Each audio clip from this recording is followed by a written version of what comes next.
So I asked around, like my friends, etc. It turns out that this guy is a legitimate bus captain. Regardless of the eventual outcome of things, when you receive messages from people containing phrases like this, you need to take it seriously. Because when I first saw this message, like I felt a little sick and uneasy, like uncomfortable, even though I have never ever ridden the bus he drives. Like, for instance, if it was like a primary school teacher or, like, let's say, a daycare center staff making such comments and probably saying something along the lines of, like, oh, uh, we want to nurture children and make sure that they have a role model to look up to. But this is coming from a bus captain whose role primarily is to ensure that passengers get transported from one place to another safely, like in one piece. And basically to ensure the safety of people on board the bus and upkeep the vehicle. Like make sure the vehicle is in good condition whilst being driven. And as a bus captain, even if the route you drive is mostly full of like students, it still doesn't change the fact that, like, let's say 93M, it still doesn't change the fact that you as a bus captain, safety is your top priority, and you serve commuters from like different age groups, different demographic groups of all ages basically, and not just like limited to one age group, because it's not a school bus. This one, it's a public bus. So okay, after I have seen this message, okay, I was like, okay, I calmed myself down a little bit, and then I started thinking. Then I was like, okay, maybe what he really meant was that let me just like rephrase this sentence. So he's trying to say that, like, okay, let's just say I am proud to be a bus captain or bus driver, depending on which term you use. Because bus captain seems to be a term that is exclusively for exclusively used in Singapore for like public buses, if I'm not mistaken. And then SMRT used to call their bus captains like service leaders, like SL. It used to be BC and SL, and then now they've standardized it to just BC. And then thereafter, this part, you would probably say something like, I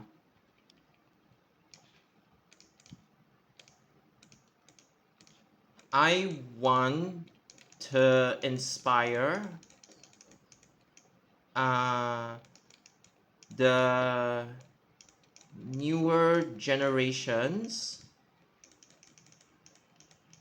of bus fans, bus enthusiasts, or like, you know, aspiring bus captains. Like, you know, on TV, there's always bound to be like young children or teenagers that want to become bus captains in the future, right? They often get like featured in the news, or if not, they get featured at like the bus interchanges, like, you know, the thank you carried commuter section of the bus interchange, something along those lines. So it's like I want to inspire the newer generations of bus enthusiasts to, you can just like rephrase it in your own way, but I would say like to chase their dreams or ambitions.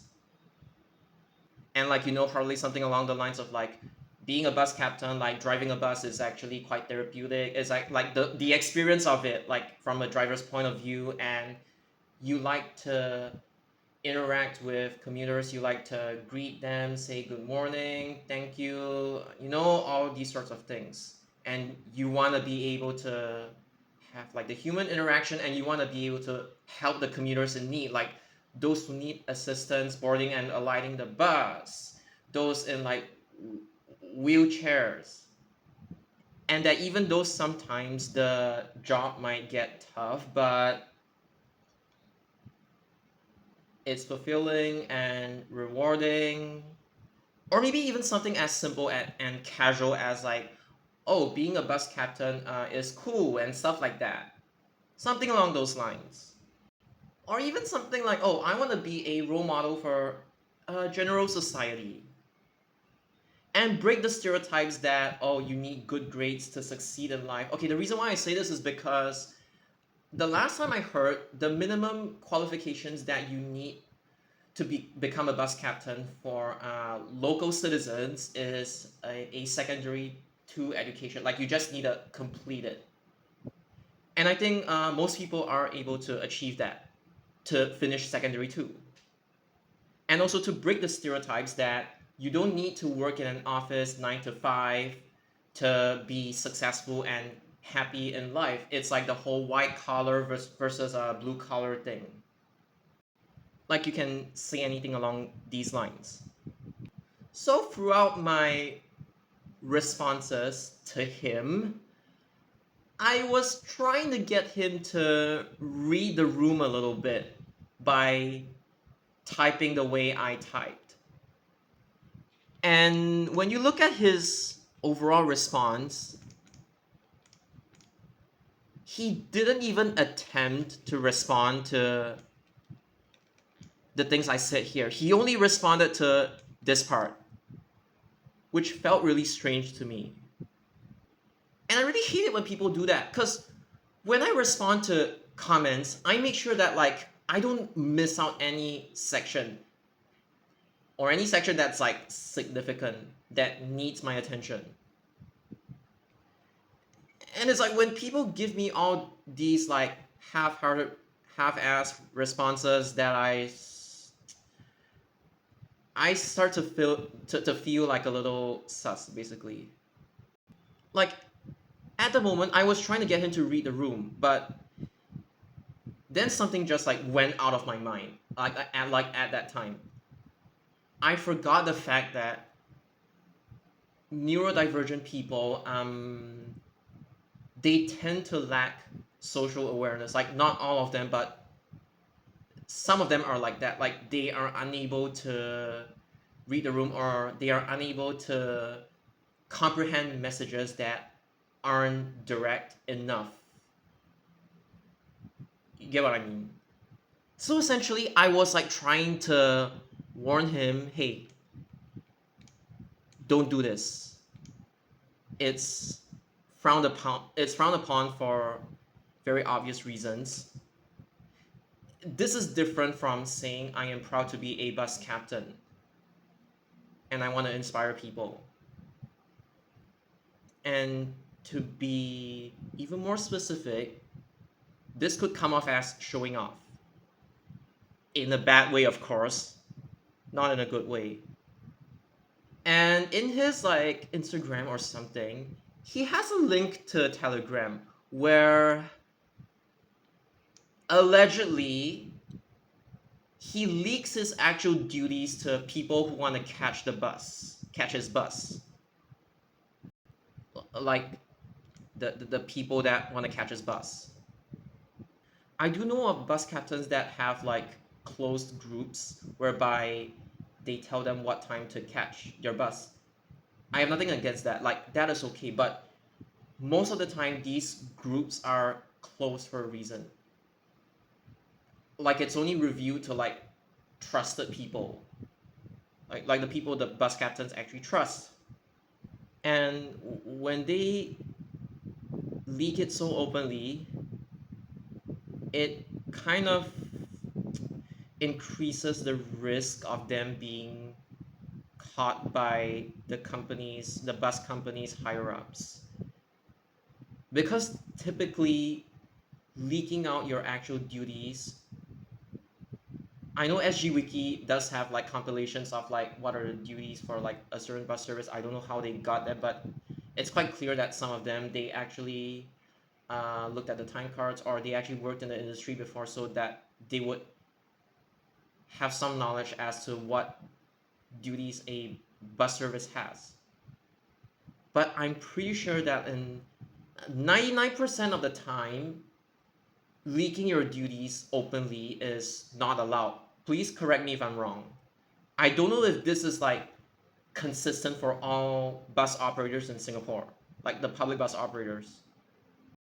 Like keep in mind this, like if let's say your parent is a bus captain and then they tell you what time to catch the parent tells their kid what time to that they can catch their bus. There is absolutely nothing wrong with that, and I actually support that because they aren't telling the whole world their like duties or anything.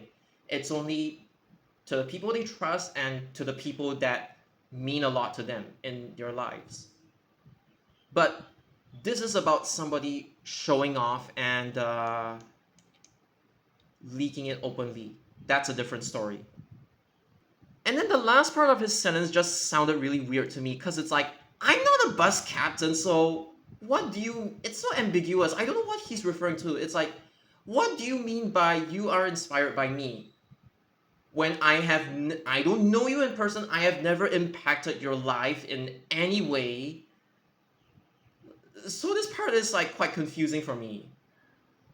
See, the thing is like, the bus operators they can be strict regarding certain things for a very good reason, to protect people. But at the same time, my overall stance is that sometimes while there is like an actual need to enforce certain rules and regulations, I also don't want them to be enforced so like in such an uptight manner that like certain exceptions just cannot be made for whatever reason. But you guys have to understand why this thing just doesn't sit right with me. And in his previous comments that I think some of you guys have seen, he often brags about like, oh, driving fast. And I mean like, if you want to speed, like you want to race an F1 style when you are off service, then okay, just be careful, okay, all right, and then just make sure that you and the bus come back, return to the depot in one piece, and you do not endanger other road users along the way or endanger pedestrians along the way. But your priority as a bus captain is to keep yourself and the vehicle and the passengers safe during revenue service. So why this guy is like constantly bragging about how fast he drives, even when I literally never asked for his input, I have no clue. And then another thing which is quite glaring is the fact that he talks in like third person. He doesn't say I. He says like, oh, BC Jet, comma, Ulupanan Depot, comma, Service 52. I think he just lacks social skills. Or he just doesn't have the vocabulary to be able to express himself properly. I can understand that, but you really need to be careful with the way you phrase things. Okay? Especially when like everyone, like the entire world can see your comments. See, here's the thing, right? Like, I fucking hate kids. Like, I don't get along well with kids or teenagers, like most of them. I prefer talking to adults. Even as a kid, like even when I was a kid, I preferred talking to adults, like trusted adults. But again, when I saw this comment for the very first time, I just got spooked out a little bit until I like calmed myself down and started like thinking what he actually means by this, you know. And you cannot blame me for getting spooked out. So my advice is please stop doing this. The more you talk, the more you're gonna implicate yourself, and you would run the risk of yourself getting caught. And then self-explanatory.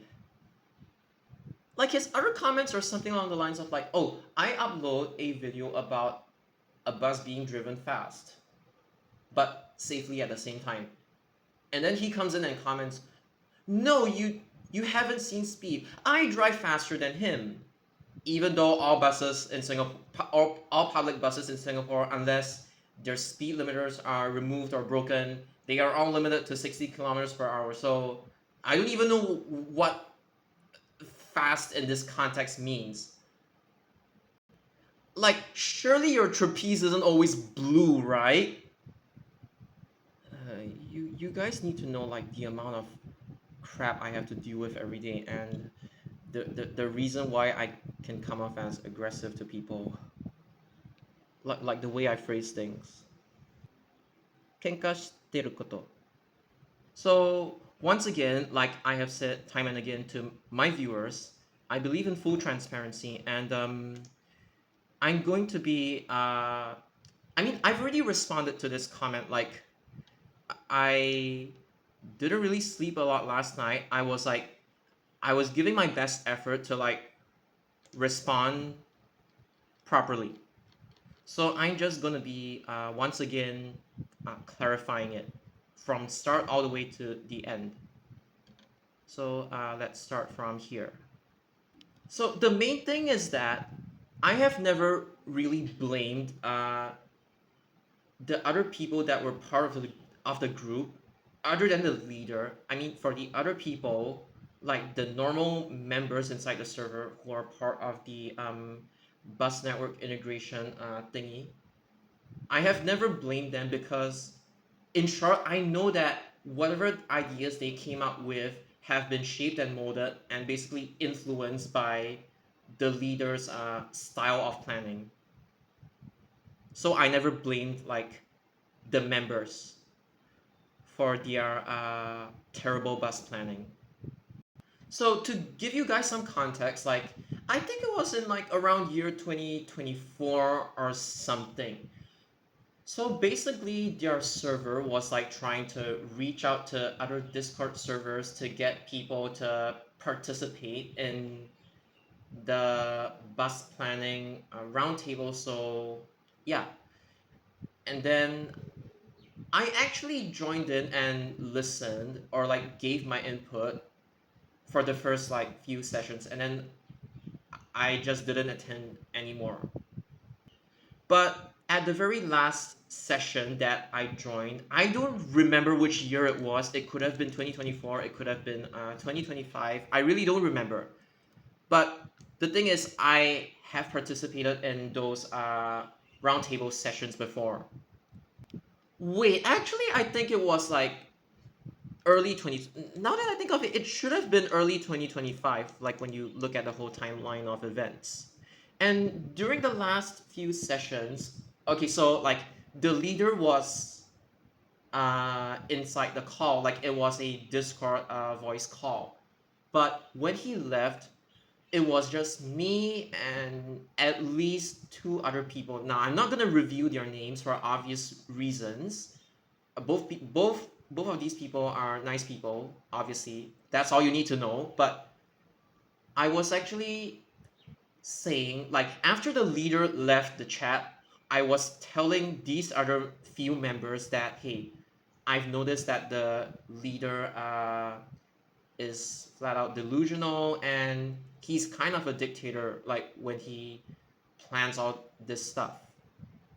So basically, I said it behind his back, and I didn't say it in front of him because I didn't really want to like at that point in time. I didn't really want to like break the group dynamic. Okay, I think the contents of that conversation, I think it was the session whereby the members decided to amend 506 to Jurong Innovation District. They want to put like some sort of like bus terminal there instead of sending 506 to, I'm not sending, but like instead of keeping 506's current route along Bukit Batok East and West Avenue 3. So they want to cut that sector off, and then they wanted 506 to go down Totak Avenue and then go inside Jurong Innovation District. I forgot the name of that place, but it's basically the one near Boon Lay Way where there is like 502 outside. It's to the east of like Jurong East Street 11. So like they were just discussing, and I obviously didn't agree with that idea, but I just kept quiet because I didn't want to disrupt the group dynamic. So at that point in time, like I already noticed, like in hindsight, right? I've already noticed the early signs of like the leaders power tripping. Like I already noticed the red flags from like early on. You can ask people around and they would say the same thing, that I'm not fabricating this. Even the leader himself can tell you that I was part of like a few sessions until I decided not to attend anymore for obvious reasons that I hadn't said it out loud. So my impression of him at that time was that, oh, he's delusional and he's kind of a dictator, and it was just limited to that. Because at that point in time, I had no idea that they were eventually going to send their master plan, like their ideas, to LTA. I thought this was just like a fun, like voice chat roundtable session for people with different ideologies to come together to plan bus routes together and collate them, and then finalize them, and then I thought it was like a fun little project to like rearrange the bus routes in Singapore. It kind of like a fantasy kind of thing. I didn't know they were actually going to send their ideas. So that's why I never really said anything about it. I thought it was just a fun little project that they were working on. And they wanted to eventually showcase it to like netizens. Again, not as a realistic project, but like just a fun project. Even if it was a realistic project, somewhat realistic project, or even fully realistic project, it's fine as long as they didn't send it to LTA. Like I thought they would just like have kept it as that. So again, oh, my screen is not focusing properly. So it was not like as if I have never like interacted with them or like said the things that I have been saying about them straight to their face. I have interacted with them before, like online, not in real life. Then, as you guys know, because some of you guys have actually witnessed the fights between me and the leader when it came to issues such as this, or Changi Airport, like he wanted Jewel to have like a consolidated bus terminal, but I told him that that idea was never going to materialize, and why all the existing Changi Airport bus services, not new ones in the future, but like all the existing Changi Airport bus services have to call PTB 312 basement, and for some services they have to call T4, and then the other services have to call outside T4. So yeah, he got really mad at me, even though I was just speaking facts. I told him why, like IRL, like in real life, commuters would never ever ever agree to this sort of amendment or these sorts of amendments. And then there was another incident whereby me and a Discord user that used to go by the name of Meme Lord, but he's a really nice guy.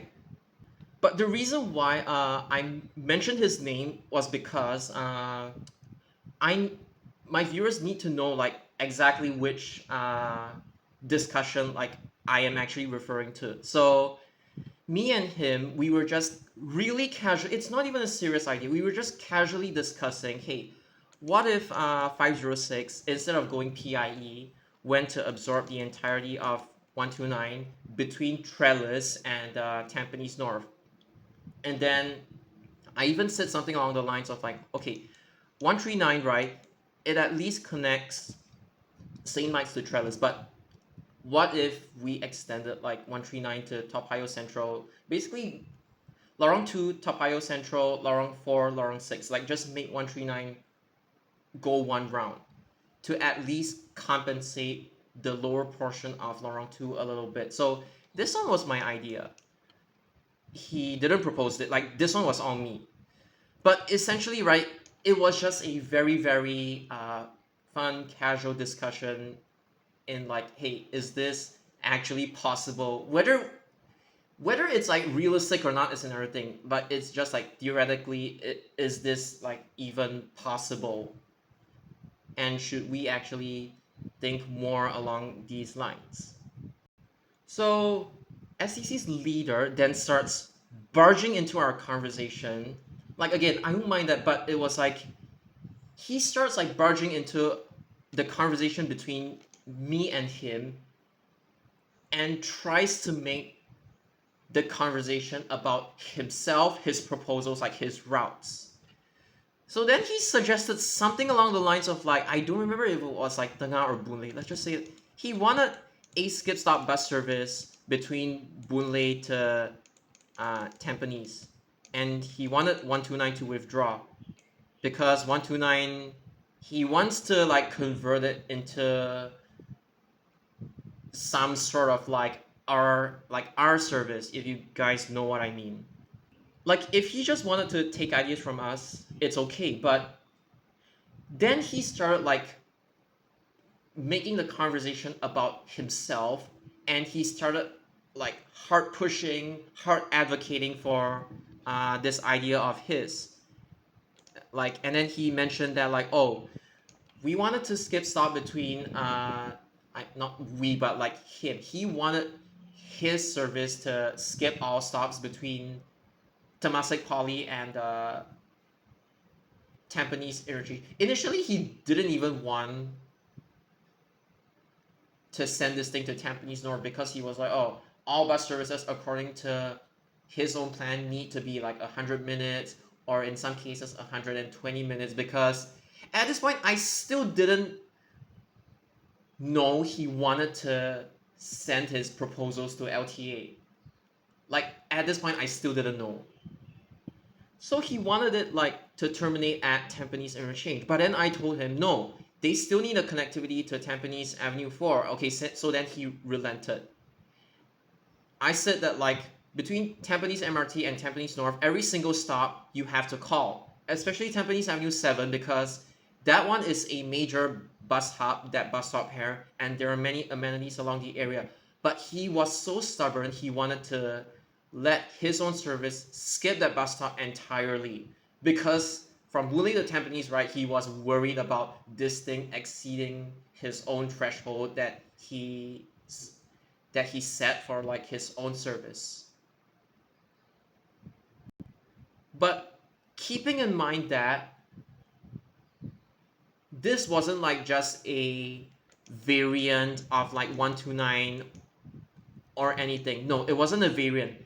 It was forced converting this service from a local all stop to a skip stop bus service. So that was the reason why I even pushed back in the first place. And then at that time, he was kind of like losing his cool.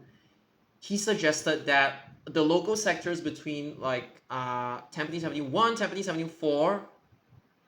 Okay, because right now only 129 serves from Tampines Avenue 1, Tampines Avenue 4 to Tampines MRT, right? Let's not count like the skip stop variant of like 298. I think it's 298X, whatever. You get the idea. 129 is the only one from Temasek Poly to like Tampines Avenue 4, Tampines MRT via Tampines Avenue 4. And by making 129 skip the entirety of that sector without any local bus stop compensation, it's not going to sit well with the residents. So then he suggested using Service 15 to cover up the local bus stop missing links. And it wasn't really even about like the section of Tampines Avenue 4 that used to have 22, but now there's like 65. I think the root cause, I think it was more of like he just wanted it to terminate the service at Tampines Interchange until I pushed back. Then I justified why Tampines Avenue 4 and 7 still has to be served. Because by force converting an existing local trunk service like an all stop service to skip stops, you would leave a lot of connectivity gaps. And then he was like, why don't we just make service like he was so angry at this point in time. Like, you know, Service 15, it calls Tampines Avenue 1 and Tampines Avenue 5 for hub swap purposes. Like, these two are major bus transfer hubs. They are just designed like that. And that's the reason why Service 15 even gets demand from that side of Tampines in the first place. And amending Service 15 to Tampines Avenue 4 would ultimately destroy the purpose of even having Service 15 in the first place. And yeah, I know there's 168, but 168 is already crowded, and 168 serves like Bedok Reservoir. 15 goes to Temasek Poly, so obviously the catchments are different. So basically, I justified that why 15 needs to call Tampines Avenue 5 and 1 and not go to Tampines Avenue 4, and he started raging, he started power tripping, and then pretty much everybody agreed with me at that time that 129 still needed to call Tampines Avenue 7 simply because that one is a major transfer hub and there are amenities around it. And the reason why I'm saying all of this is to tell you guys that I have tried to talk to him nicely and rationally, and so did other members as well. But obviously that didn't work. At this point in time, he was still massively power tripping on Discord, on Telegram, using these platforms to promote himself and to push his own agendas, whilst falsely branding it as I care for the BCs and I care for the commuters. Like, you know, like your connectivity matters. Those are his words. Not the exact words, but you get what I mean. So then came like mid 2025. If I'm not mistaken, it was somewhere around August, but please correct me if I'm wrong. This is where the STC leader then started bullying one of my friends because they tried to push the Taman Jurong bus route reorganization plan to somebody who lived in Taman Jurong. Like, you gotta listen to the residents, right? Or even people who used to live in that place. But like any normal human being, like especially if you live or have lived in that area before and you know the dynamics, like the commuter dynamics in the area, when somebody suggests something ridiculous, you would push back, right? At that point in time, like my friend, he was already being very nice and polite to STC's leader. But then STC's leader just, again, like whatever I mentioned back then, started power tripping again. So this was kind of like the final straw I had, because I noticed that they were using various different Discord servers to push their own agenda and promote themselves whilst not teaching people the correct stuff. This was where my very first video basically exposing STC and their nonsense started. Okay, actually that wasn't the first video. I think even way before that, I think it started with like the 518 skipping Orchard to Bayfront thing. I think it started from that. But where I really amped up, where I really started to push back against STC was after my friend got bullied by them simply for not agreeing with their whack ideas. It's mostly from the leader, but I'm just saying them because it's easier to say. But it was mostly the leader. So again, keeping all of these in mind, because I knew that like talking to them normally wasn't gonna work, I had to do something more drastic. The more videos I made about them, the more people they started restricting or kicking out of their servers when people started leaking their bus route plans to me. So I appreciate this comment attempting to clarify everything. I'm just gonna go by chronological order. So I'll just speak about the end bit. The entire bus planning map from the group used to be publicly accessible. Anyone could enter and review, and the map could be shared as long as people had like the link. It wasn't until I began making videos trying to shut it down, and then they claimed that like the entire map at that point, I don't know, I don't know what year, what month. Okay, it was definitely 2025, but according to him, it was eventually scrapped, and the reason for scrapping it, as he mentioned, was, to put it one way, it was protecting the reputation of not really the members, but it was more of like the leader was trying to protect his own group's reputation from being further tarnished. Okay, speaking of reputation, right? You guys know that I don't give a shit about my own reputation online. Like, I just speak my mind and I don't care about how many people agree or disagree with me or how many subscribers I get, blah, blah, blah. But at the same time, I do understand that some people are really conscious about that, like their own image and their own reputation, whether they are well liked by people. I know some people are like quite conscious about this. So I'm gonna read the other parts of the comment. I admit previously me and others were harsh and biased on bus planning, shutting down others with different takes. I look back and I am genuinely disgusted, mainly at my own behavior towards my own friends, but slowly I've changed how I think, and so have others in the group. It partly may have been forced after your ran videos. Okay, so basically this part is uh, partly, he didn't say fully, but partly may have been forced after I made tons of videos about their horrible bus planning. And then he went on to say that, like, I dare say your ideology was adopted as well in multiple cases of current planning, but it doesn't mean we have to let go of our original beliefs because we don't see it being harmful to others. I will explain this part later. So regarding this ideology part, right, you can read my response to him as well, but to sum it all up, I don't really have a bus planning style. Like most of my idea, like I don't own it or anything. Like most of my the way I design bus routes is with reference to the way PTOs designed their own bus routes in the past. So back then it was like PTOs designed it, they send it to Public Transport Council, PTC, the one who manages instead of LTA.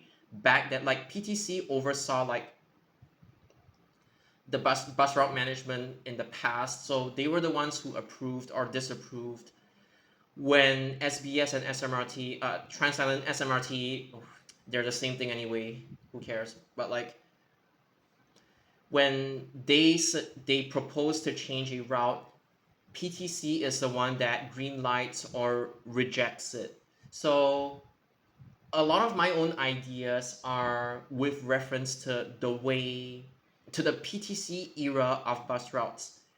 And then I also told uh, people that like even though I disagree with some of the routes that are being introduced between 2016 to early 2025, this was when bus planning league was being led by a really toxic dictator, and so was bus assets.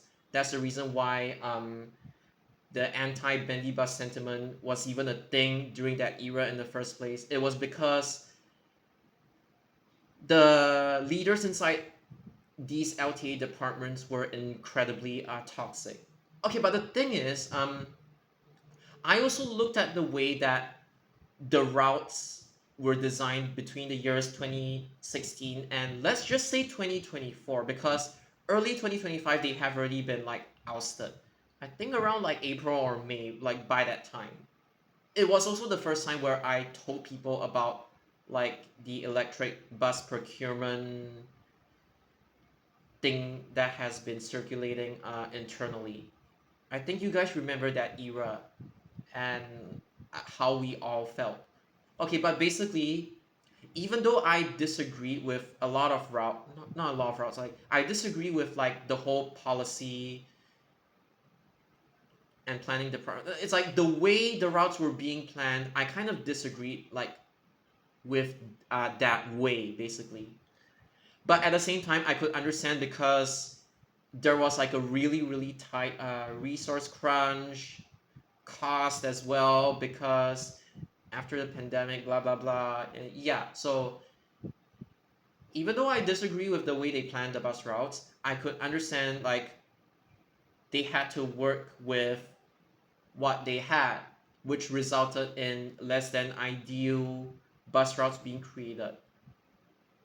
But at the same time, I tried to understand like, why was the route being planned in a certain manner. Even though some amendments are like complete bullshit. So what I'm trying to say is I don't have a planning style. But okay, if you think of it in another way, maybe people have been noticing like the way I plan my bus routes, and then to put it simply, they just simply see it as my methodology of bus planning, and I don't blame them for it, but I'm just here to clarify that no, I do not have a fixed way of bus planning. Yes, I do follow like PTC's principles, blah blah blah, but it is not like my own unique style or anything. Like I don't own any of it. That's what I'm trying to say. So I have already responded to this part. I'm just gonna show you again. Okay, this big part. Okay, new slide, blank. Okay, this part. Okay. So just a few days ago, okay, now it's 13th February. But okay, a few days ago, my friend sent me this through Facebook Messenger, and they said, so they leaked two messages from their Discord server, and one of them contained 30th January logins, and then the other one contained 9th February bus network integration BNI lock-ins. Keep in mind it's called lock-in. And one big difference between the 30th January version and the 9th February version was that I mentioned it in part 4B. My response to him was that when I noticed the 179.243.258 section disappearing from the 9 February list, and this was my own highlighting. Okay, so this one over here, I'm just going to put a copy and paste. The blue was from my highlighting from a laptop. I mean, this laptop, not from my phone, from my laptop, because I was viewing this from my laptop. Okay, so this was what was present in the 30th January version. Okay, wait, I think it was this one. What did it even say? Yeah, 300126. It was present there, but this entire chunk of information, it wasn't present in the 9th February version. So it was in this version, which is still very recent, by the way. I think it's like a little more than 2 weeks. I cannot do math, but it's a little more than 2 weeks. And when this thing dropped, I mean, okay, these messages were being sent to me at the exact same date. It just so happens that one message both messages were being sent on the same day. It's just that I noticed one message contained 30th January and the other message contained 9th February. So once again, this message, it was present in this version, but not present in this version. Now, if something hasn't been confirmed, it would have been like this entire chunk of text would still have been present in this version. But I started getting really alarmed when it wasn't present. Now, it could mean a lot of things. It could mean that it was being put on hold, it was being rejected, or it was being self-approved by STC's leader. And why I even got alarmed in the first place was that very, very recently, the 18M amendment, which was 100% orchestrated by STC, they have admitted it. I'm not sure if publicly, but I know they have admitted it before because LTA did send an email to them. When I noticed that they had some say in bus planning because their group has been invited to this, to that, and then even Jeff Xiao himself has like talked to this group before, so I was getting very, very suspicious that like these bus enthusiast groups, but historically there were quite a few, and I know the amount of influence they have when it comes to like bus planning. So this was why I got really, really concerned when I saw that 18M was being green-lighted. I'm not saying 18M's amendment is good or bad. I'm just saying when I saw they had a say in bus planning, I got very worried. Especially when I saw this message had disappeared from the 9th February version. Sorry, not this message, but this excerpt had disappeared from the 9th February version. Which then, yeah, I haven't updated my profile. I don't give a shit. Yes, that's my birth date. Stay the fuck on topic. Which led me to post this thing.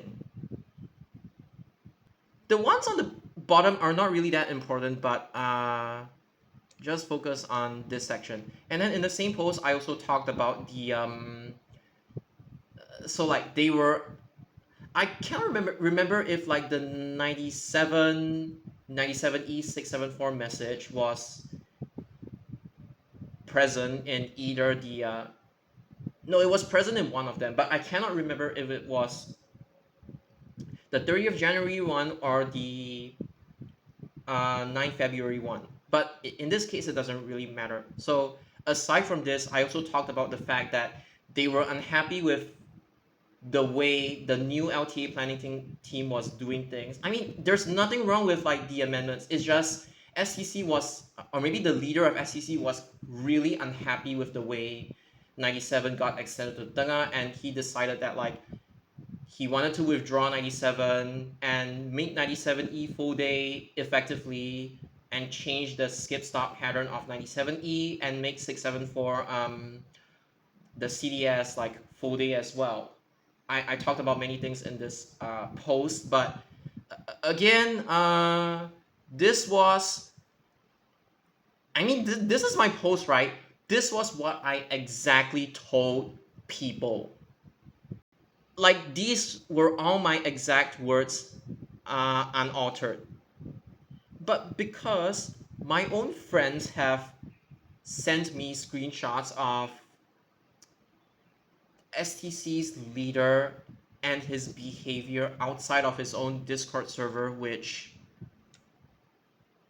was described here, you cannot blame me for thinking that STC has actually sent out the...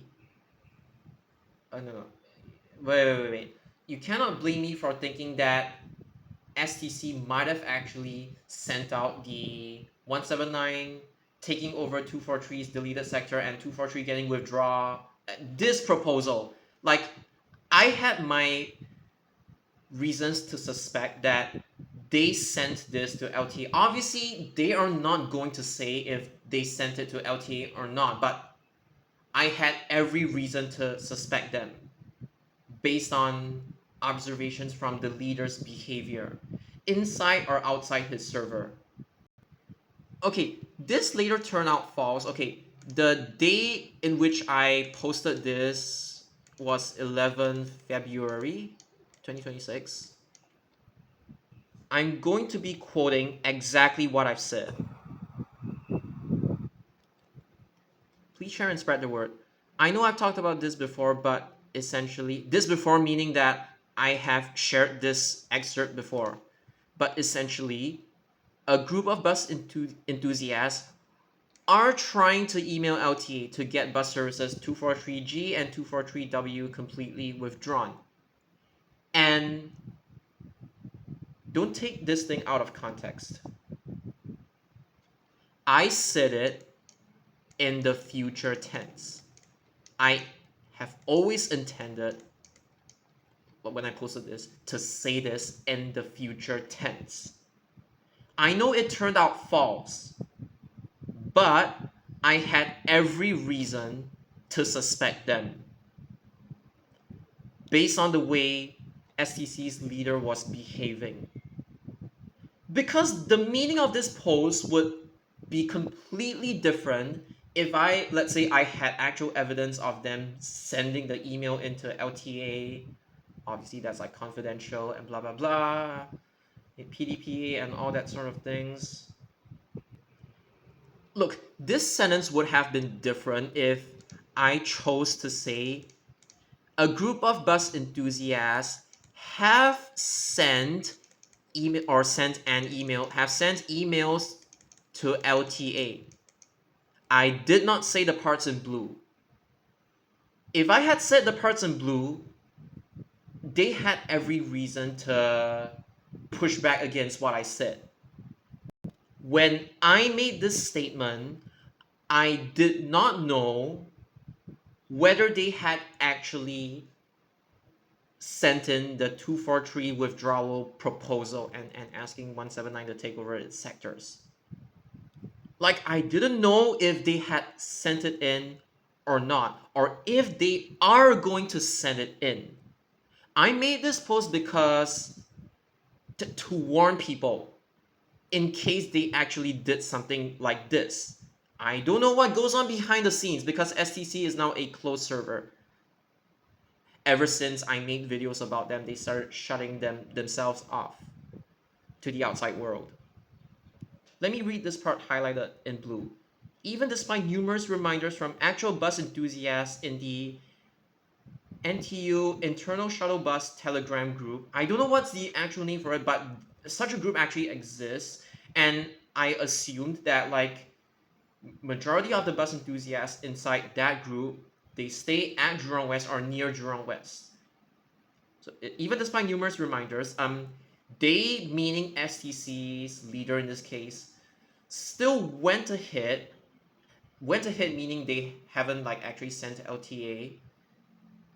Went ahead just refers to like they ignored the opinions of the people inside the NTU ISB Telegram group. So they still went ahead with their proposals containing their stone ideologies derived from their hatred of feeder services, in this case it's 243, or long distance trunk routes, mostly straight trunk routes that ply the main road instead of winding inside the neighborhoods. I only said this part because some of my friends on Facebook, they don't really understand the full context. They don't really know what I'm talking about, so I just elaborated a little bit more. But my friends basically sent screenshots about them. Okay, it was on two separate occasions. The first occasion was whereby STC's leader was throwing a temper tantrum over the 179, over the mere existence of 179B, calling it useless despite the Telegram group's members constantly reminding him the purpose of 179B. And he was really losing it. Then the second occasion was pertaining to this. No, actually there were like three occasions. Like, okay, the second time, right, they were discussing about 179. Like, the leader was calmer there, but basically they were discussing about stuff like, basically whatever is being written here, they say that like, oh, they want 179 to replace 243 after it has been withdrawn, that kind of thing. And despite numerous reminders, meaning the actual bus enthusiasts in that group actually told them that, like, I think my name was being mentioned once by one of the other members. That's not important, but that one was like the third occasion. The second occasion, it was like they constantly reminded him that 243, and I'm going to try to remember what they said. They said 243 links together Street 62 and Street 81. It was something like I would have said the same thing, but basically the actual members who might be Jurong West residents, they actually said this thing. So STC's leader completely ignored that and decided to put it in the 30th January version, and then it disappeared.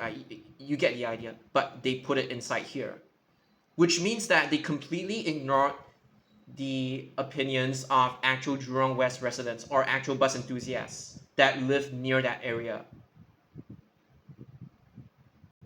The third occasion was whereby STC's leader later admitted that my friends were helping me to spy on his activity inside the NTU ISB Telegram group. And then my name was being mentioned.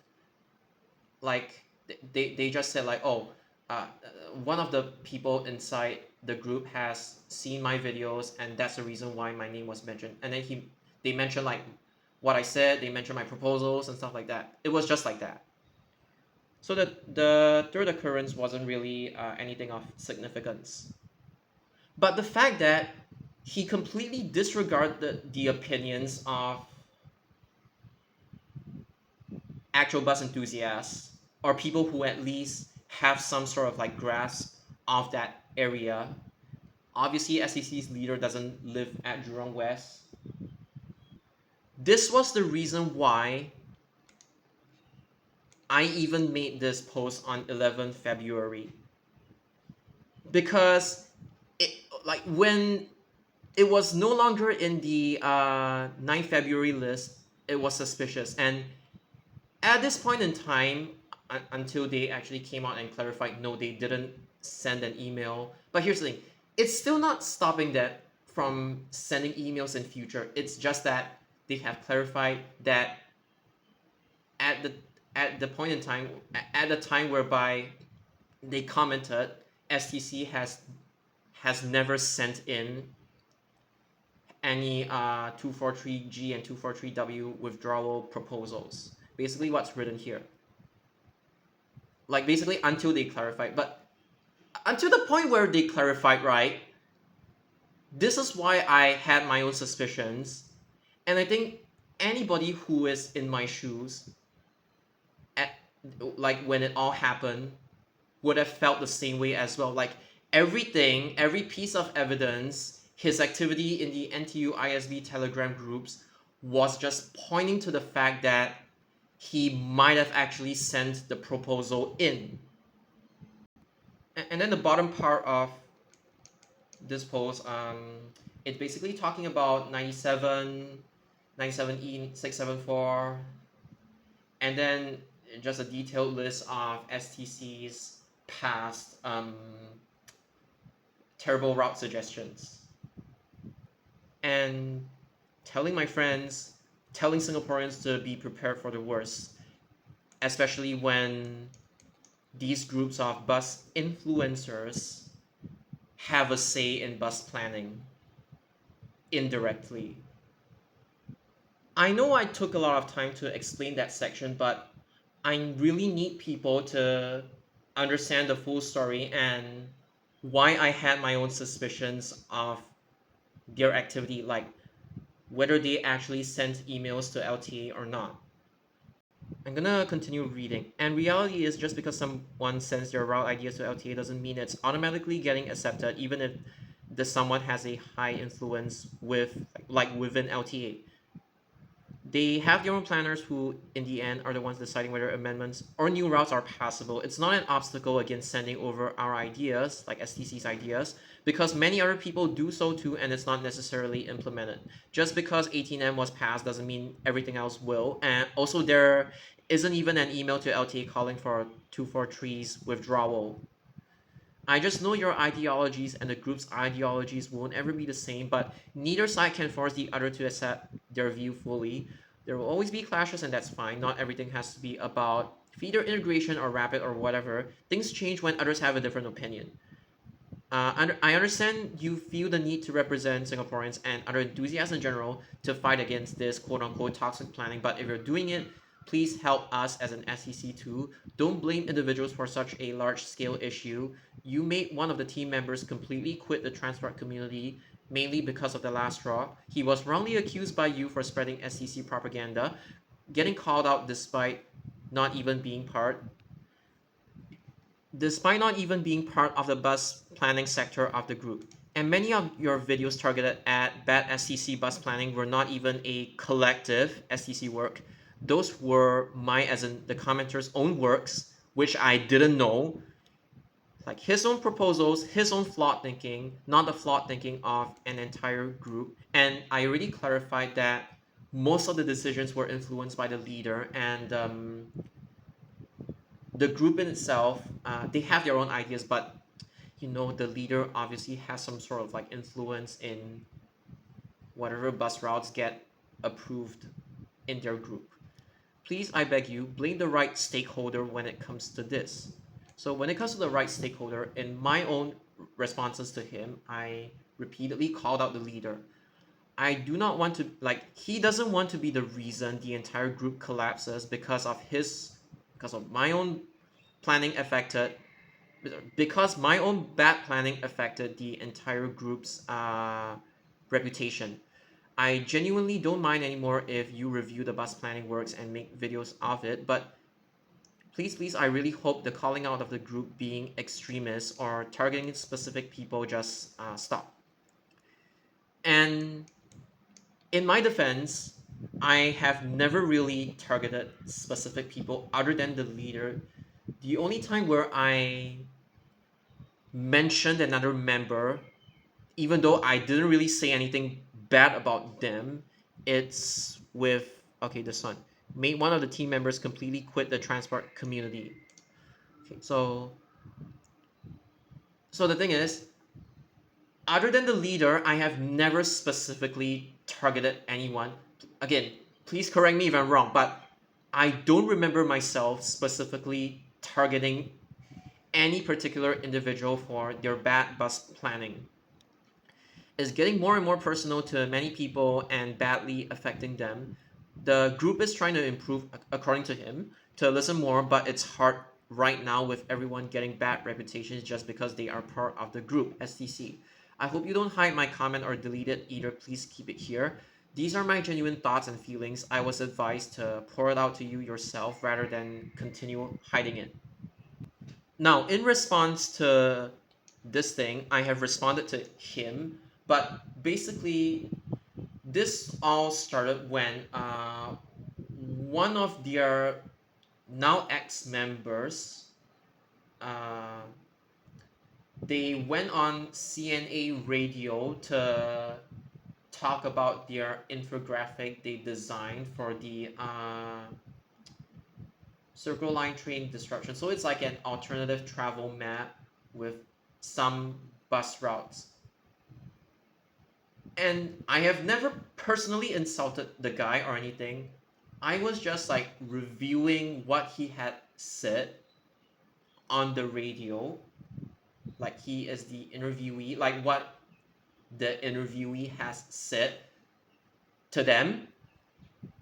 And all I remarked was that he might have been a little nervous, and all I said was like the worst I ever said was that he doesn't know his content well, or maybe the fact that like STC is just using like this whole session, not really using him, but like this session in general as a stepping stone to further push their ideologies, to like toxic bus planning ideologies, to for Singapore netizens to see. That was the worst I ever said about him. Again, correct me if I'm wrong. Now, obviously, in my own private conversations with my own friends, I have said things like, okay,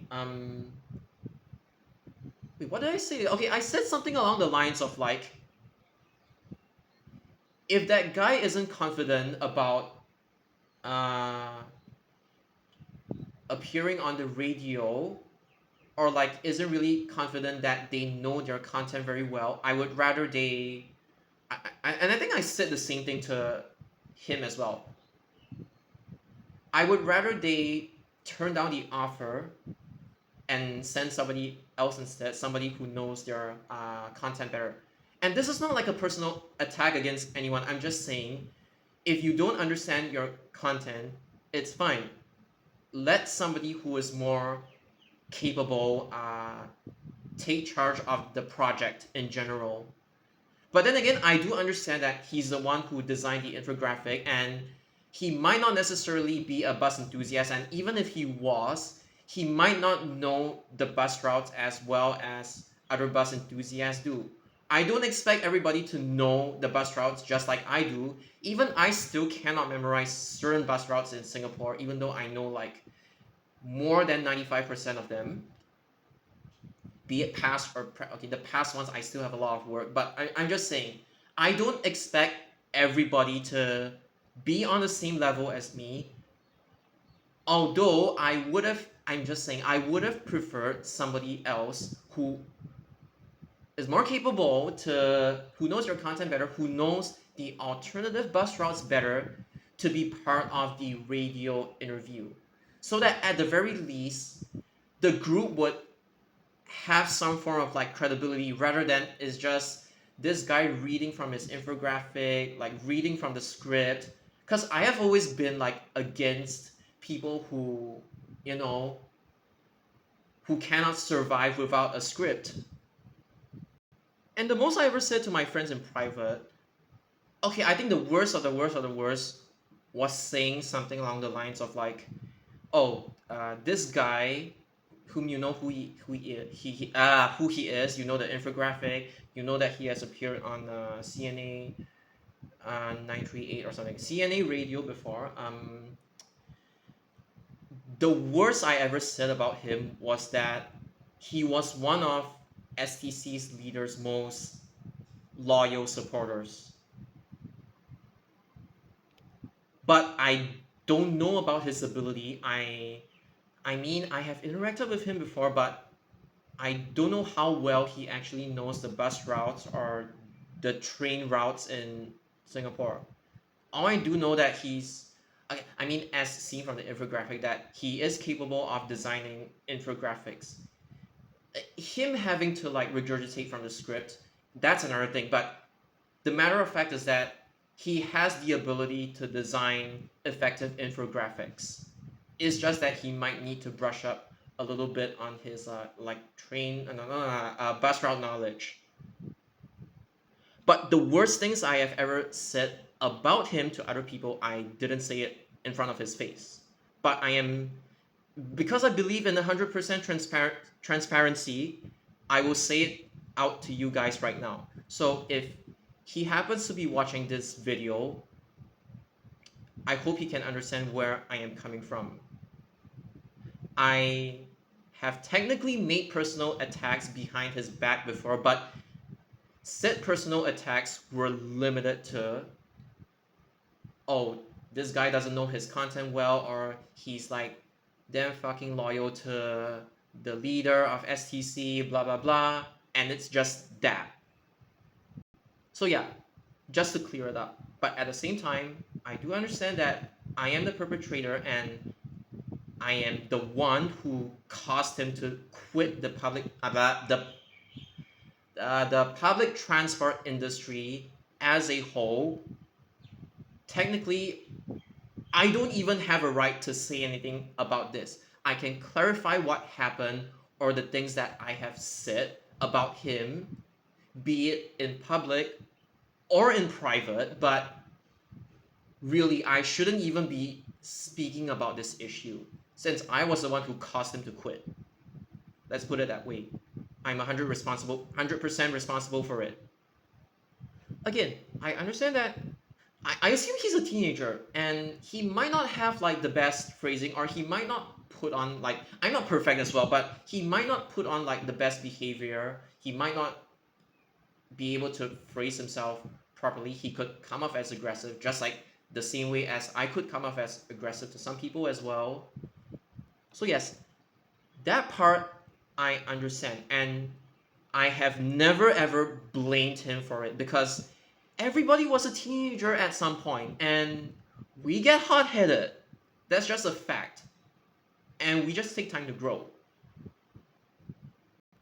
So again, like when he was still active, it was still kind of like sad to see people who they have potential but get manipulated by SCC's leader who just wants to push his own agenda. Because it's like from the way he was like really hot-headed and during the time when he was active, during the time whereby I still interacted with him and even I was a little bit immature at that point of time as well. But during my own experiences interacting with him, he came off as somebody who was like really really loyal towards like the leader in general, and just like the normal teenager behavior, that kind of thing, and that's pretty much it. Although I would just put it out there objectively that when you have stubborn teenager and another stubborn teenager and they validate each other, yeah, you can fill in the blanks. You guys know what I'm going to say, but you can fill in the blanks. Once again, just clarifying the situation and my previous interactions with him before I went out ballistic on STC. I'm at fault as well. Okay, so now I think I'm gonna be addressing this thing as a whole, and I would say I've read it out before just now, and this part as a whole as well. So to keep it short, I thought it was like a fun project.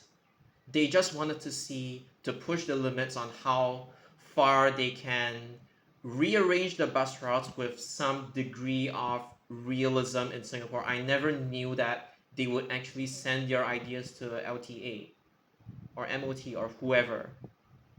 But based on the leader's behavior that you all have seen, or some of you might have experienced firsthand before, I felt that if he really wanted to send his suggestions to LTA, he could have just done it himself without getting like other teenagers, other young people to commit to this project of his, like as if their lives depended on it, that kind of thing. I felt it was like completely unnecessary to do all these like roundtable discussions when at the end most of the routes that end up getting green lighted by the leader, it has to contain his elements of what he thinks, like his own perception of what he thinks is good for the Singapore bus network. Since he is known to be a person who has trouble taking in criticism, even if it's constructive, he just doesn't want to take criticism, especially when the ideas go against his own core values, I just didn't understand why he was trying to go all out, involving other people to be part of his project, which requires commitment and all these sorts of things. Like objectively speaking, he could have just done the entire thing by himself. And if he wants to send it to LTA, or if he wants to put his suggestions out in public, he would have to face the music by himself. At the very least, he wouldn't be like dragging down other people along with him. Because you cannot deny the fact that he's not asking other people for their input in reality. He just wants many people, regardless of where said people come from, like whether they're bus enthusiasts, whether they are train enthusiasts, or whether they are not transfer enthusiasts, he just wants people to rally behind him and his ideas. When he's asking for other people's input, yes, he can take a little bit of criticism, but his ulterior motive is just that he wants everything like done his way, and he will go through like great lengths just to ensure that every single thing like turns out his way. And this is not like a personal project or anything. This is involving bus services that people rely on daily as part of their commute. This is not like designing your own personal like commercial product or anything. No, this is like tampering with a public goods and services kind of thing. You get what I mean. I don't know the correct word of it, but you get what I mean. Because this ultimately affects people's daily commutes, and people's livelihoods. Like people in real life. So basically, he just wants people to agree with him. He just wants things like done his way. And the group's ideas, if you really take a good look at them, it all contains elements of his own planning and not really the planning coming from like the other members. It's all like revolved and centered around his own ideas. And then in the past, I don't know about now, but in the past, when he gets criticized, even if it's like constructively, he would either throw a temper tantrum, resort to bullying other people for not agreeing with his suggestions, or like appear to sound smart and then try to lecture them even though he's clearly wrong, or he would just like let out a sigh saying that like this is why Singaporeans don't deserve nice things. This is why Singapore cannot have nice things. Especially when his ideas like get rejected or don't make the cut. So the reason why I'm saying all this is because I just want to clarify, I have nothing against the server's own members or the group members, because I know that y'all have been negatively influenced by the leader. Again, months have passed, the leader might have like toned down already, the leader might actually be working on himself, but objectively speaking, you cannot deny that he really has attitude issues, and it's like what like a narcissistic personality disorder. I don't know, but like you cannot deny that he has attitude issues. Which is why even without my tampering, if this group actually makes it big, like grows bigger, I feel that like more innocent people will be implicated, even though most of the ideas come from the leader, and then they would have to face the exact same kind of backlash from the Singaporean public that the leader has to face as well. And I feel that it's completely unfair for them, especially when most of the ideas are centered around the leader's proposals. This is something that no matter how you see it, you just cannot deny that the proposals are all revolved around his ideas. If he, as an individual, without involving anybody else, just wants to share his ideas to like Reddit, Telegram, Discord, or whatever. There is nothing wrong with that, and there's no harm in doing that. Or even if he wanted to send it to LTA as an individual, again, he would probably get a bad rap from LTA themselves, and that's pretty much it. I was just disgusted by the fact that he had to involve other people in his project that is centered around him and revolves around him and his ideas. Because like I said, this guy doesn't want to learn for the most part. He just wants people to agree with him. Like no matter how many times people, be it bus enthusiasts or non-bus enthusiasts, have reminded him that his ideas just don't work in the Singapore context because of the way the country's infrastructure is being designed. It's high density, and it's not like in other countries whereby there is more justification to skip stops. But Singapore, it's like it's higher density. Every single stop has to be called for the most part. And the only skip stop bus services that you can come up with are Express or Feeder Express, like the ones that they have been coming up with recently. This is something that I feel that objectively the leader doesn't want to accept. He wants his own way of like doing things. That's fine, but I just felt that there wasn't really a need for him to impose his own thinking to other people. Like he came up with terminology like what rapid, long feeder, what like cycling demand, cumulative demand, contraflow. I just feel that it's like not needed, and it's not like he's teaching people the correct things as well. It's just he thinks it's correct. That's all. And the fact that like he claims to be smart and educated. Oh, I'm gonna educate you on like the traffic light transponder tech pressure plate rigging scheme so that my sonic buses can go faster. You know that kind of thing. It's just very like narcissistic. Like I know even I can be like damn fucking narcissistic, especially when I shade other YouTubers. But okay, like I'm still able to like rationalize things. Like I'm still able to like calm down and just talk things out normally.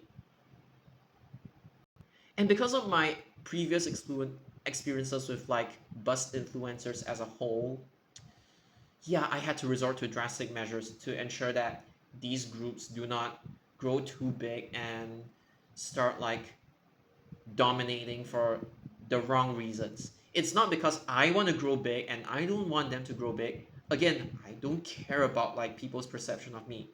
I'm just here to say what needs to be said. And even though I am clearly an outsider, I'm gonna be returning to Japan soon.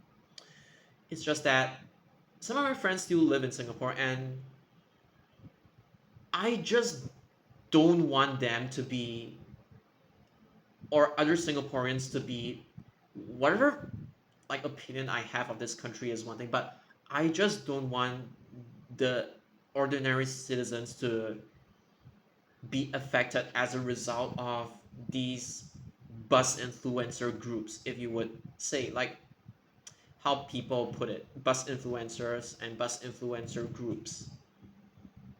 Because I know and I have been told about the things that like go on behind the scenes, like how bus enthusiasts lobbied for the purchase of MAN A22 Euro 5s instead of like Citaros, or I don't know.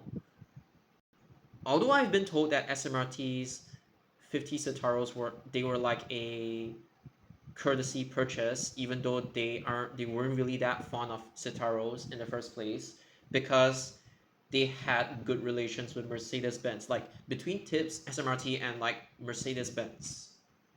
Like basically bus enthusiasts and their effect and their impacts on like bus planning, bus model purchases, and even like rigging cameos, deployments, and stuff like that.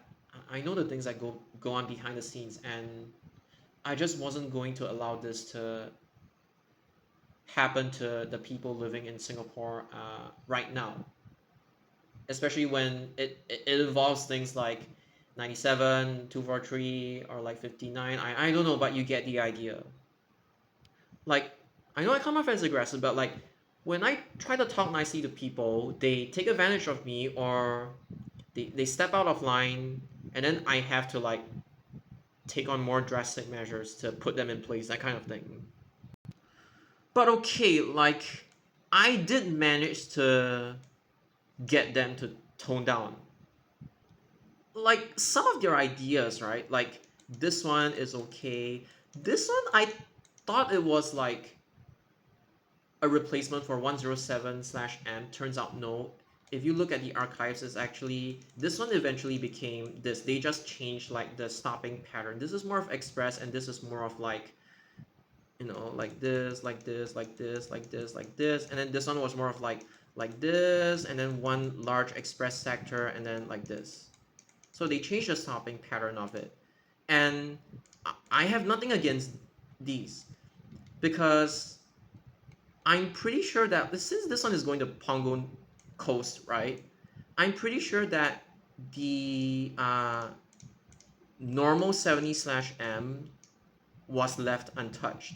I think they would have specified if this thing, if they don't want the existence of 70M. So I'm assuming this thing has been left untouched, and then this one is just a new idea, like a brand new service from them. And then this one is just 43E being converted to a better version of it. So I would rather they have like thought along the lines of like these as well. I understand that like uh I was technically the one who caused them to even be closed up in the first place.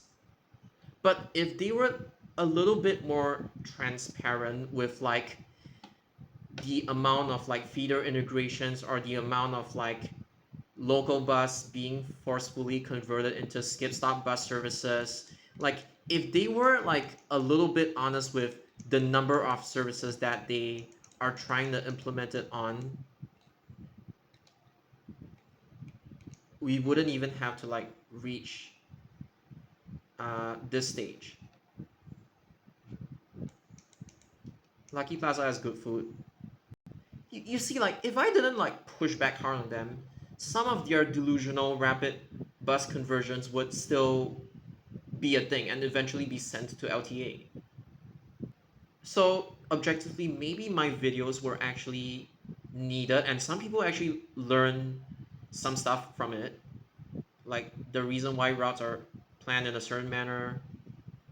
But okay, just to clarify, I have nothing against like this or this because they are just like variants of existing services. Sorry, F and X. You can do feeder integrations regardless of whether it's like a feeder plus feeder or trunk plus feeder, but you cannot do them carelessly and try to make it like a nationwide bus plan kind of thing.